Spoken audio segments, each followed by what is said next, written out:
What happens when the family you've bled for calls you a failure?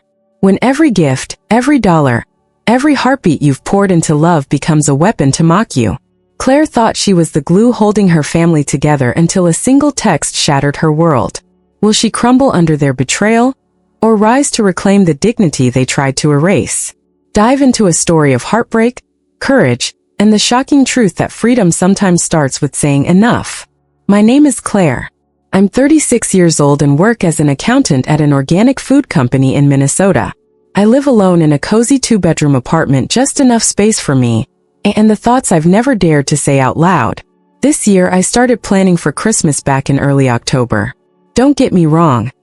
I'm not obsessed with scented candles, shiny ribbons, or holiday playlists. I just wanted everything to be perfect for my mom, my younger brother Eric, his wife Danielle, and their twin kids, Ava and Mason.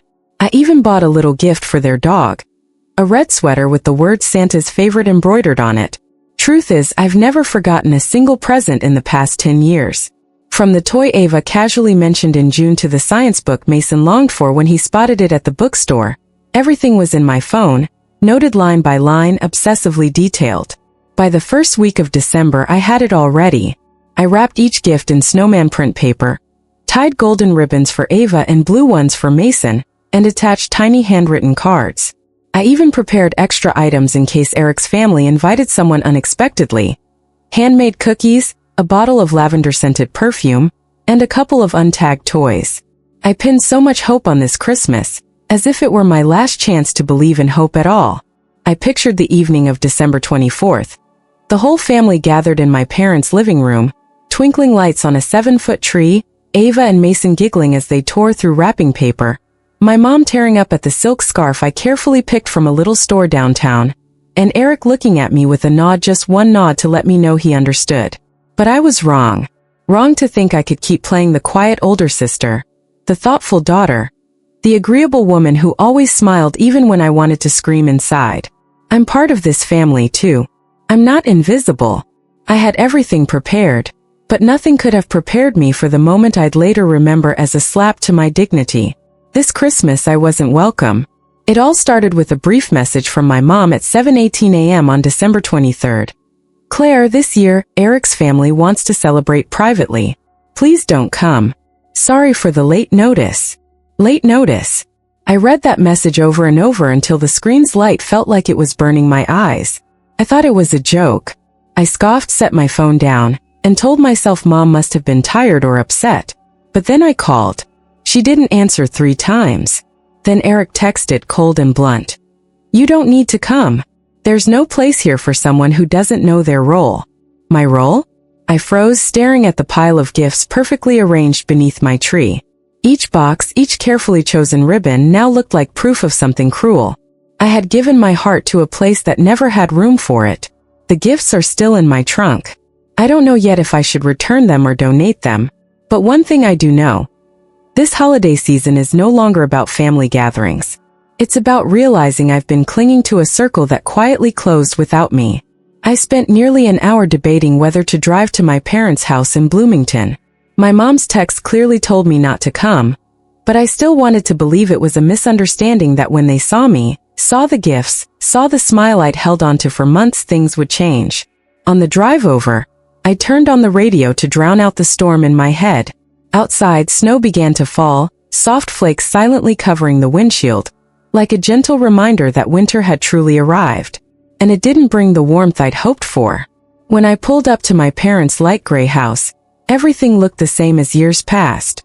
Christmas lights lined the roof, a grand tree glowed in the window. But something felt off. No laughter, no Ava or Mason running out to greet me. I took a deep breath, opened the trunk, lifted the gift bags and walked toward the door. My hand trembled, maybe from the cold, maybe from something deeper. I rang the doorbell once, twice. The door cracked open. My mom stood there in a deep red sweater, her expression unlike any I'd seen before. Claire, she said softly, I told you not to come this year. I froze. Mom, I brought everything. I just wanted Eric's voice cut through from behind her. Just say it, Mom. She's not welcome. We don't need failures here. I stood still. His eyes met mine. They weren't the eyes of the brother who once cried and begged me to cover his first-year tuition. Now they were smug, dismissive. I forced a smile. A failure? Just because I didn't send money the past 3 months. Eric crossed his arms behind Mom. 3 months, Claire. You haven't helped us at all this year. The kids didn't even have new clothes for school. And you? You bought a new car, went on trips, living like a queen. That car is on a payment plan. And I traveled with my savings. As for the kids, they're your kids, Eric, not mine. I tried to keep my voice calm, but my throat tightened. Mom said nothing. She just looked down at the doorstep. I turned to her, hoping for a flicker of compassion, some sign I hadn't been completely discarded. I came here with gifts for everyone. All I wanted was a warm evening like every year. Did I really do something wrong? Eric scoffed. You want to know what you did wrong? You're the only one in this family with a stable income, acting like nobody else matters. Stop pretending. You just like being the selfless one. Well, not this year. We're done. I bit my lip, gripping the gift bag handles so tightly it hurt. I suddenly felt like I was standing on trial with no right to speak. Fine, I said, my voice barely above a whisper. If that's what you think, I won't bother you again. I turned away. But as I stepped off the porch stair, Eric added with sneering sarcasm, Merry Christmas, Claire. Don't forget your gifts. No one wants them. I didn't look back. I wouldn't let them see my eyes brimming. I wouldn't let them see my shaking hands. I walked quickly to my car, opened the door, set the bags on the passenger seat, and sank into the driver's seat. My heart pounded not from the cold, but from a reality I never thought I'd face. Being shut out from the home I grew up in. I didn't start the engine. The yard light glowed, casting long shadows across the thickening snow. All I could hear was my heartbeat and the wind hissing through the window seals. I didn't cry. I couldn't. I had no tears left to waste on a rejection so final. I placed my hands on the steering wheel and whispered, just one thing. So this is how my Christmas begins. I once believed helping family was a given, especially for Eric, my younger brother by 4 years, the one I used to cradle and comfort after school bullies left him in tears.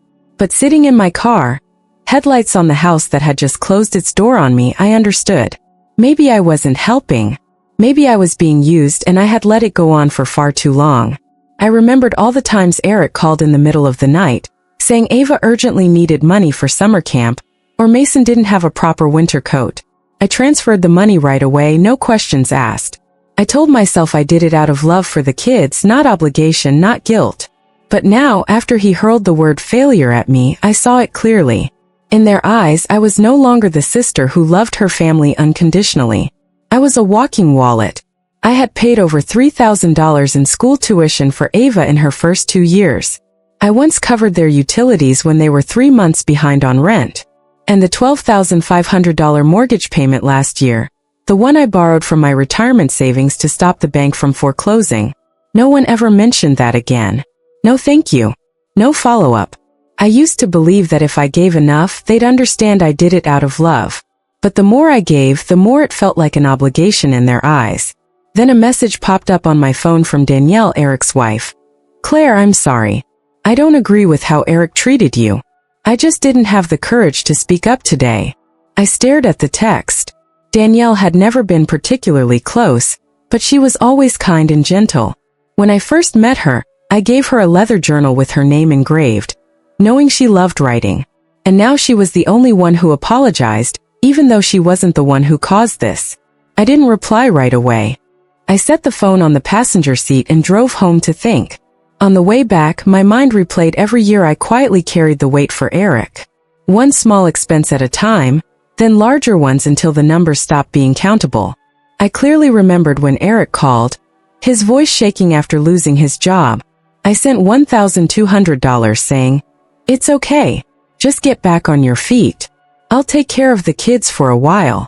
That sentence marked the start of an imbalanced relationship. I got back to my apartment around 10 p.m. The quiet made the earlier chaos feel distant.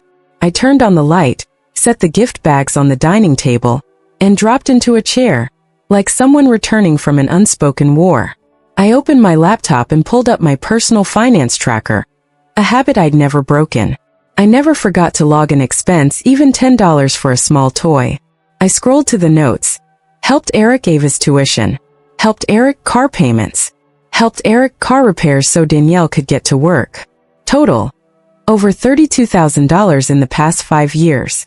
I sat in silence. I had never asked for anything back, never calculated interest. I thought it was what a big sister should do. But now, after receiving nothing but disregard and coldness, I finally understood. Family love can't be one-sided. They had gotten so used to me carrying the burden that they assumed I always would. When I stopped, I became the failure.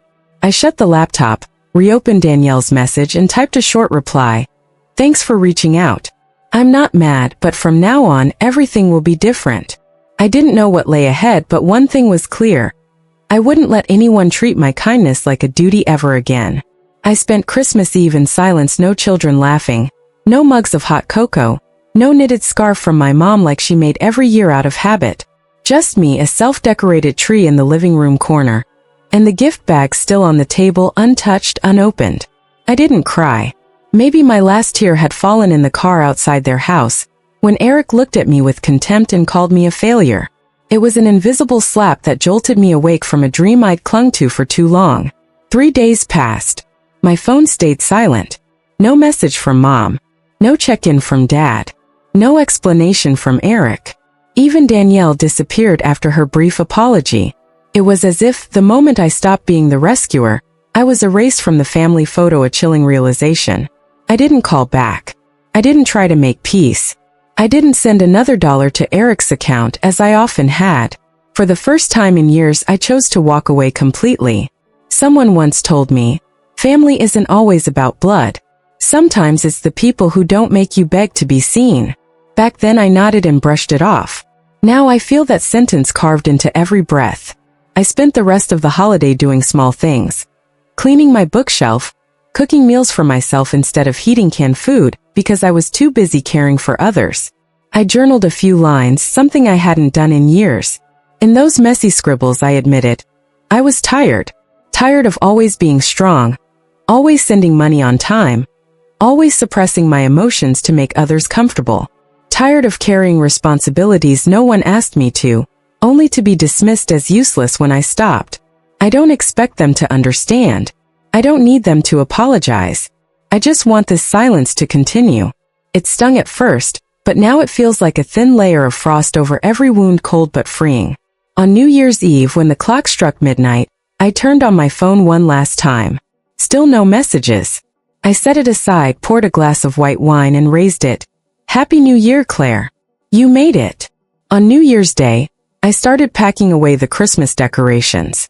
As I moved the tree from the living room corner, I noticed the smallest gift box I'd prepared for Eric, a genuine leather wallet engraved with his name. To Eric, always by your side. I let out a soft laugh, equal parts sad and freeing. I picked up the wallet, looked at it one last time, and placed it in the donation bin with the other gifts.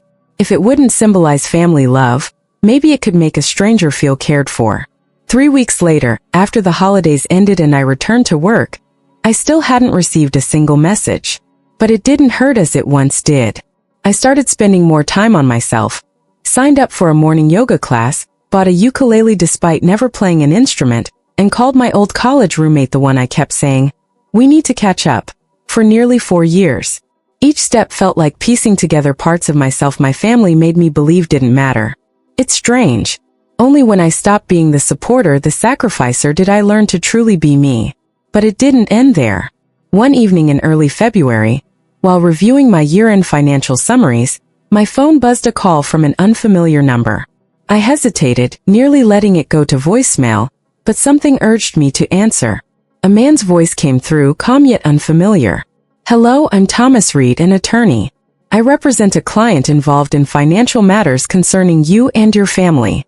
I sat up straight. An attorney? Financial matters? What did you say? I tried to stay composed. I can't share much over the phone, but Miss Claire, I think you should know something serious is happening. I had never met an attorney before. Yet now I sat outside Thomas Reed's office, palms damp with sweat.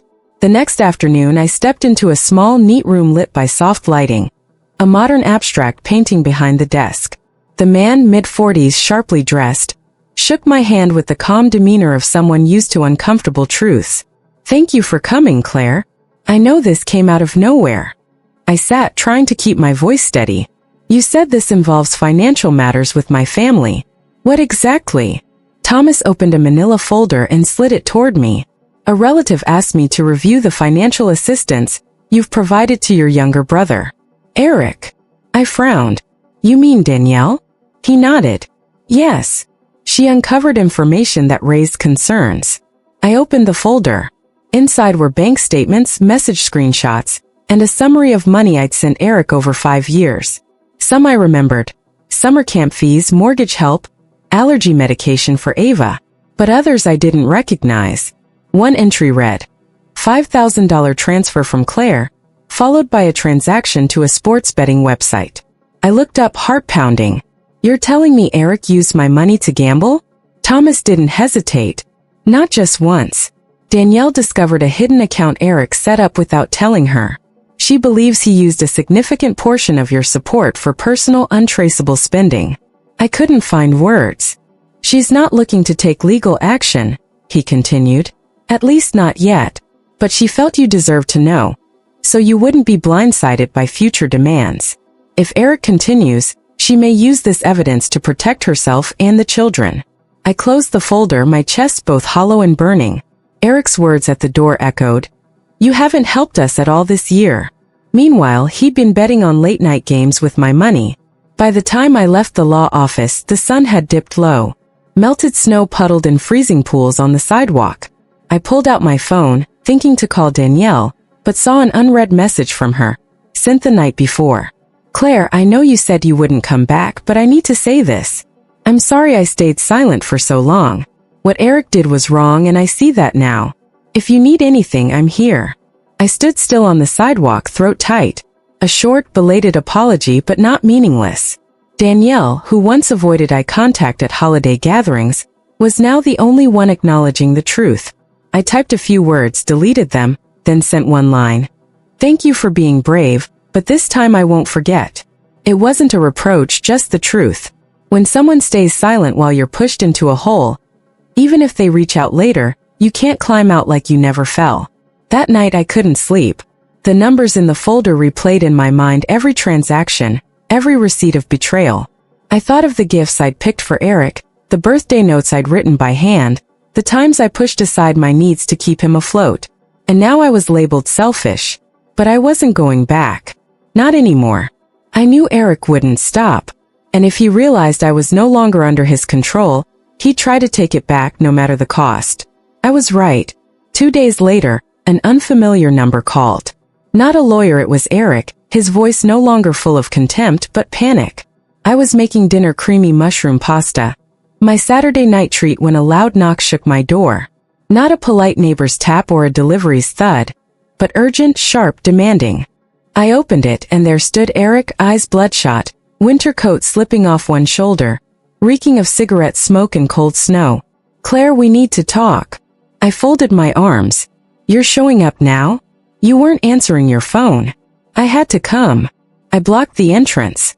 If you're here to blame me, start a scene, or ask for money, don't bother. I have nothing left for you." He froze, then his eyes turned cold. "You're really cutting me off after everything?" I let out a dry laugh.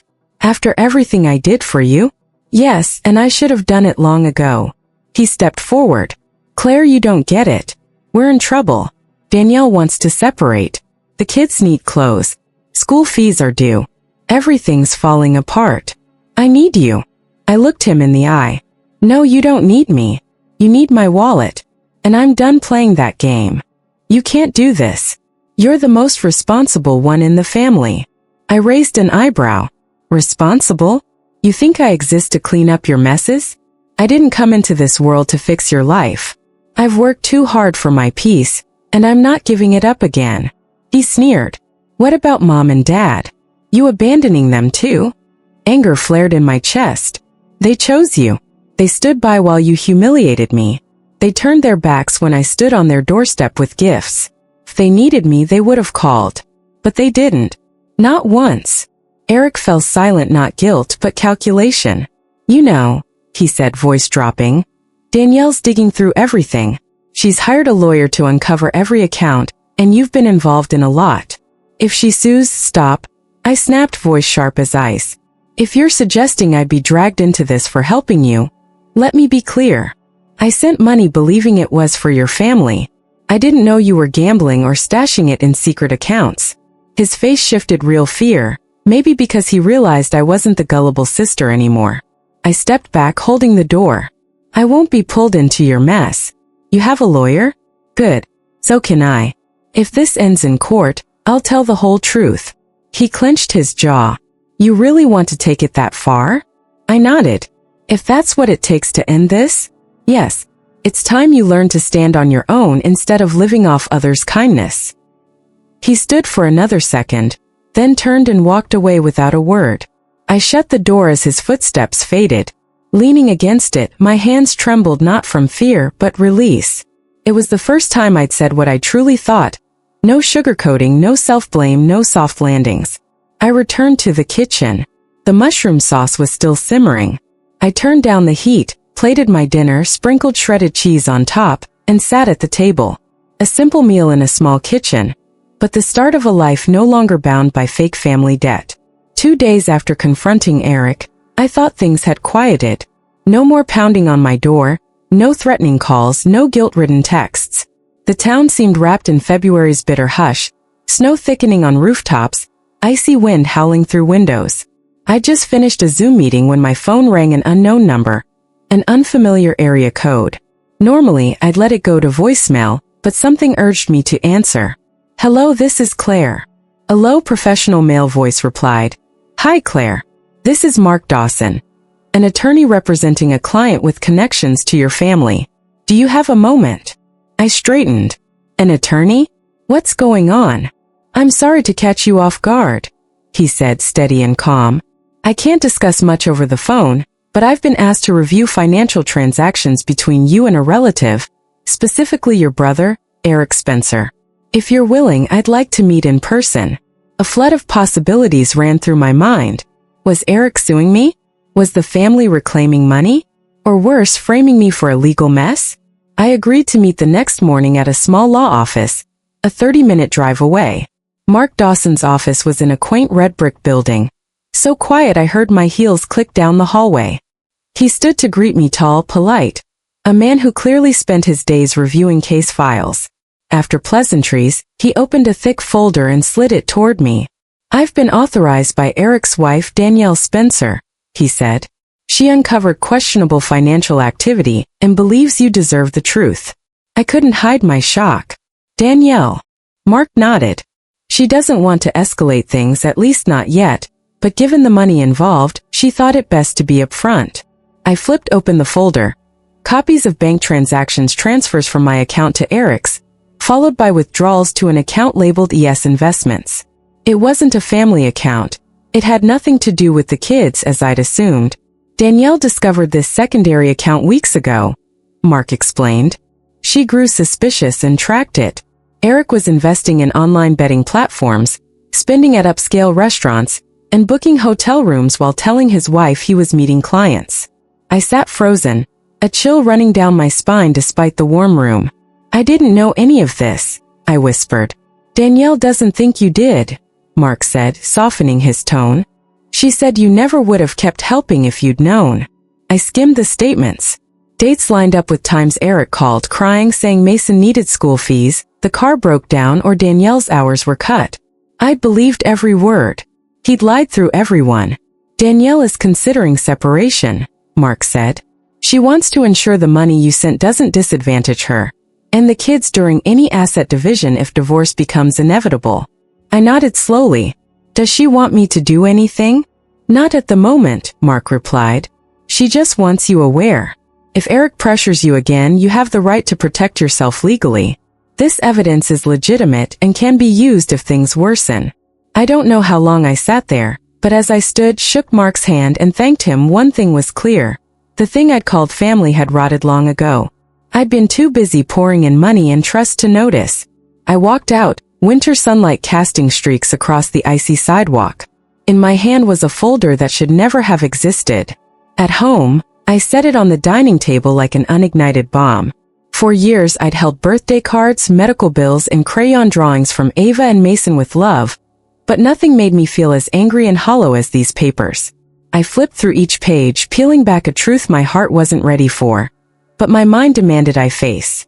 The bank statement showed transfers from my account, $600, $1,250, even $5,000 at times, matching moments Eric called saying the world was falling apart. Days later, large cash withdrawals went to a secondary account, Spencer E. Holdings, a name I'd never heard. A receipt from a luxury resort in Denver, dated when Eric claimed, "Danielle and the kids are sick. Can you help with medicine?" A charge for a Rolex watch paid with a card linked to that account. By then I wasn't shocked, I was numb. At the folder's back were screenshots of messages between Eric and someone labeled G, an unnamed contact. The content made my stomach drop. "Don't worry, that girl's easy to fool. Just mention the kids and she'll pull out her wallet. She thinks she's some noble big sister. She's just a credit card with feelings." I froze. That girl was me. There are no words for realizing you're the punchline to someone you sacrificed everything for. Eric hadn't just used me. He mocked me for it. I closed the folder, my knuckles white. What I felt wasn't hurt or disappointment, it was deep, burning anger for all the times I'd stayed silent, said, "It's okay, I can help," never asking for respect. I grabbed my phone and texted Danielle, "Thank you for showing me the truth. But you need to know I won't stay out of this anymore." The message was read within a minute. She called immediately, her voice strained. "Claire, I'm so sorry. I didn't realize how bad it was. I suspected, but I didn't know he'd say something like that." I cut her off gently. "Danielle, discovering this was brave. But this isn't just about you two anymore. It's about my dignity, and I won't let it be stepped on again." "I understand," she whispered. "I'll do whatever it takes to protect the kids, even if it means leaving him." I looked out the window. The snow was falling, but I no longer felt cold. A steely resolve had taken root. I wouldn't let Eric trap himself in lies and drag others down. I thought of those who stayed silent, who turned their backs when I needed them, my parents, the awkward dinners, Mom's forced hugs when I pulled out my checkbook. They didn't avoid me because I wasn't good enough, but because I no longer benefited them. I wouldn't back down. My kindness wouldn't be someone's punchline again. I opened my laptop and compiled a ledger of every dollar I'd sent Eric. Dates, reasons, proof. I knew I couldn't recover the money, but I could reclaim my voice. If needed, I'd bring everything to light. I was washing my hands after prepping butter, cookies, one of the few things that brought me peace, when my phone buzzed. Another unknown number, but I knew it was Eric. I'd ignored his calls and texts all week, but something told me it was time to end this. I wiped my hands and answered. "This is Claire." Eric's voice was dry and patient. "I know you're behind this." I raised an eyebrow. "Behind what?" "Don't play dumb. Danielle froze our accounts, drained the savings, hired a lawyer, and threatened divorce. It started the moment you showed up." I kept my voice even. "I didn't show up. I was invited by your wife." He exhaled sharply, tone sharp. "She's the mother of my kids. How could you convince her to walk away from our family?" I let out a cold laugh. "Eric, you convinced her. I was just the last to stop pretending.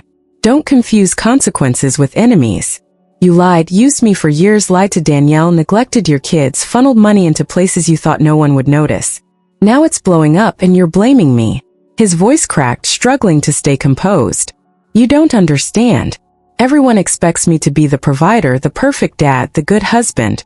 You've never known that pressure." I cut him off, no longer gentle. "Don't confuse responsibility with selfishness. I saved you from losing your house, going bankrupt, letting your kids go without. And what did I get?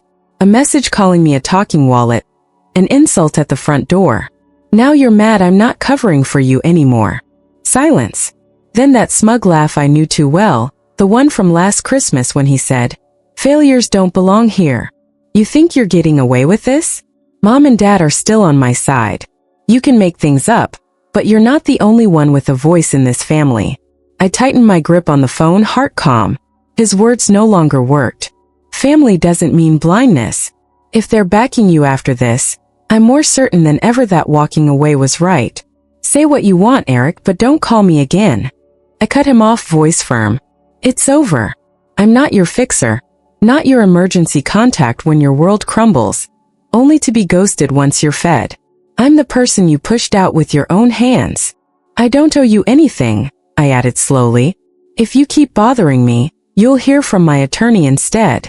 I hung up before he could respond, my hand slightly shaking not from fear, but finality. There's no easy victory when breaking from your own blood, but sometimes holding on longer means losing yourself. I stood still, then returned to the kitchen.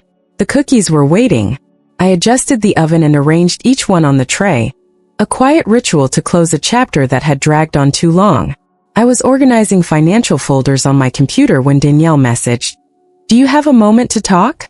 I called her back. Her voice was soft but firmer than ever. "Claire, I've made my decision. The kids and I are leaving this weekend. Eric's at a conference in Cleveland for 3 days. I'll have time to pack and move without him interfering." I paused. "Are you sure? This move will change everything." "I know," she exhaled. "But silence protects no one. I've been quiet too long. My kids don't deserve to grow up in a home of tension, lies, and shouting." I nodded, though she couldn't see. "What do you need me to do?" She hesitated. "I found an apartment in Des Moines. The schools are good, and it's peaceful, but the deposit and first month's rent are a lot. I hate to ask. You don't have to explain," I cut in. "Send me the account info. I'll transfer the money today." "Claire, I don't know how to thank you." "Don't," I said gently. "This time I'm helping someone who deserves it, not out of duty, but because I believe you're doing the right thing." Danielle was quiet, her tears audible in shaky breaths.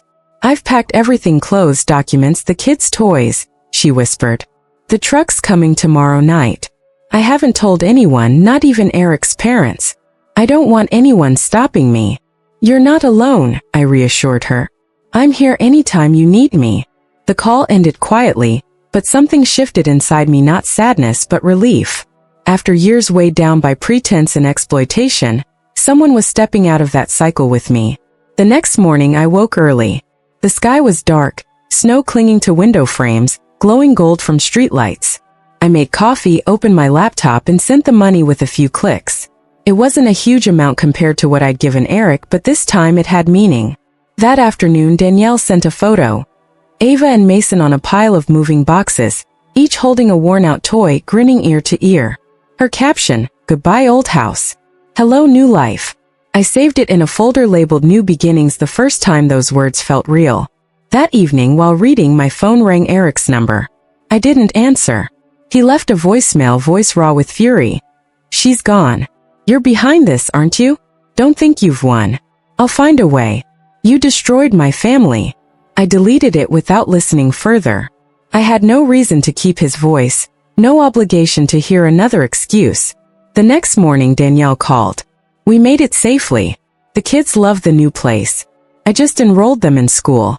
For the first time in forever, I slept through the night. I smiled. "Sounds like a fresh start. I couldn't have done this without you," she whispered. "No, Danielle," I said. "You saved yourself. I just gave a little push." We talked a few more minutes, ending with a promise. No matter how far apart we lived, we'd stay in touch, not because of family ties, but mutual respect and trust between two women who'd learned to value themselves. I sat in the living room, winter sunlight warming the space. I thought of Eric, probably alone in that empty house, surrounded by the lies he'd built. Maybe Danielle's departure was the loudest wake-up call he'd ever get. Months later, I received regular messages from Danielle, no longer silent apologies or anxious updates, but pictures of Ava in her school uniform, Mason holding a math award with pride, Danielle in a tiny kitchen, apron on, smiling a smile I'd never seen when she lived with Eric. She found a job at a local organic grocery store, fixed hours, kind boss, nothing glamorous but stable. Every paycheck, no matter how small, feels like reclaiming a piece of myself I lost in the marriage, she texted. I used to live day to day, hoping Eric wouldn't explode. Now I wake up knowing what I need to do, and it's mine. My heart settled, not because I needed her gratitude, but because someone had found herself again. As for Eric, he was still Eric. I didn't seek news, but rumors trickled in. He returned to the old house, told neighbors Danielle was manipulated, claimed I tore his family apart. My mom left a voicemail, blaming me for letting my brother live in solitude. I listened to half, then deleted it because I'd learned a simple truth. Silence isn't weakness, it's freedom.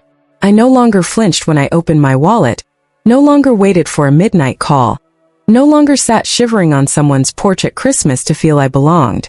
I had stopped, and in stopping I started to live.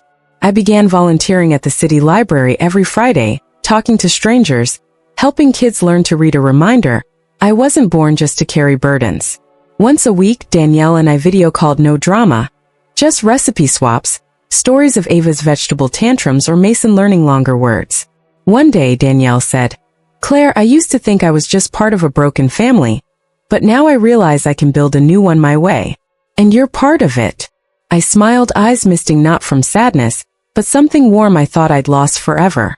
Eric kept spiraling, unemployed, chasing reckless schemes. I heard he tried a high-interest loan for a can't-miss opportunity. My parents avoided family talk when I checked on their health. I didn't resent them but wouldn't be dragged back into blind obligation. I'm learning not everyone wants to change, and that's not my burden. One April afternoon while watering porch plants, I got a notification, a photo from Danielle. Ava's drawing. A red-roofed house, 2 kids playing, a woman by the window smiling, hair curled like clouds. At the bottom, Ava wrote, "This is home now. Mommy says Aunt Claire is our sunshine." I set my phone down and stood in the golden light. My heart no longer felt heavy, no longer shackled by accusations or aching for words I'd never hear from people I tried to hold on to. I don't know what the future holds, but one thing's sure. I stepped out of the shadows. For the first time in years, I feel truly alive. Claire's story proves that sometimes the bravest thing isn't forgiveness or sacrifice, it's knowing when to stop. After years of being taken advantage of in the name of family, she reclaimed herself by walking away from toxic ties and choosing to help the right person. That path wasn't easy, but it led to a new life where she's respected, valued, and no longer just a talking wallet. Sometimes freedom starts with one powerful word: enough. What do you think of Claire's decision? Would you have done the same? Share your thoughts in the comments and follow the channel for more heartfelt, real-life stories about family, strength, and second chances.